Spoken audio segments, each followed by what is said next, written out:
I'm Rantasmo, and Gone Home needs more gay.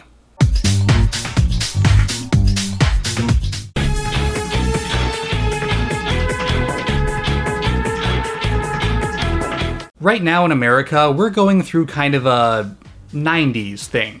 Or to be more specific, people in a certain age range are going through kind of a 90s thing, and that's manifesting itself in certain forms of media. Things like BuzzFeed quizzes that tell you which character from Hey Dude you are.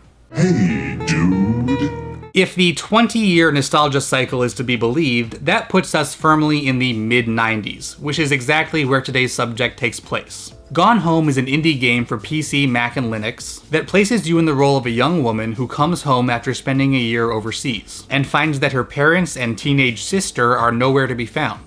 I'm not going to go into too much detail about the game's story, mainly because if you've already played it, you already know the story, and if you haven't played it, then why the f*** are you watching this when you could be playing Gone Home? But suffice it to say, and again, big ol' spoiler warning, a big portion of the game involves the player's sister, Sam, coming to terms with her sexual identity. And that story is told in an incredibly authentic and gripping way. Between two songs, Lonnie leaned over and said, "How do you like your first show?" I was so happy. I felt tears starting in my eyes. And then she up and hugged me. I think she could tell. The game is critically acclaimed, but it surprises me to see just how much hate is directed at it. Not just from homophobes, though there is a slight undercurrent of that in the people that claim that the game was only rated highly because of its gay themes. But the criticism I see most often is, hey, there's no game in this game. Which I don't understand. Sure, it's not a terribly difficult game. There are no cacodemons, for example. There is an ultimate goal and several challenges to overcome in order to achieve it. But Gone Home isn't really a game about overcoming challenges. It's about uncovering a story, and it's more satisfying than just reading or watching a story happen, because it's a story that you piece together yourself at your own pace. It's a game about people and objects, and about figuring out who those people are through the objects that they own, and the very deliberate way in which they're placed. And that's why Gone Home has received so much critical acclaim. Not because so few games have had lesbian lead characters, but because so few games have put so much emphasis on letting the player discover the story instead of just telling it to them through cutscenes. I've also heard people say that the game relies too much on 90s nostalgia for its appeal.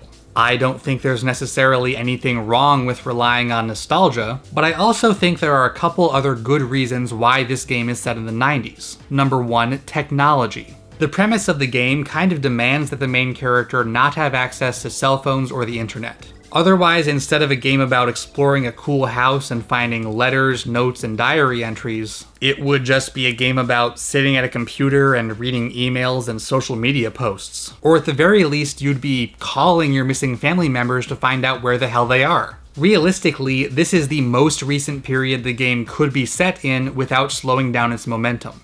The other reason is a more thematic one. The mid-90s were something of a turning point for gay people in America. We'd started seeing more realistic gay characters in movies and on television, but it was still a very uneasy time, especially for teenagers. This was just before Ellen came out, before the internet was commonplace, long before It Gets Better was even close to becoming a thing. And gay teens had very few places to turn. For many of us, it was a time when acceptance seemed practically within reach, yet still so far away. And I think that feeling is really central to Sam's story. So yes, Gone Home is there to remind us of Lisa Frank folders and Super Nintendo cartridges, but it's also there to remind us of all the times we felt alone and trapped just because we were different. And of the first time we started to think that maybe, in spite of that, things would be okay. I think it's more than just nostalgic, it's reflective. Which I think makes me a melody. Hey Dude.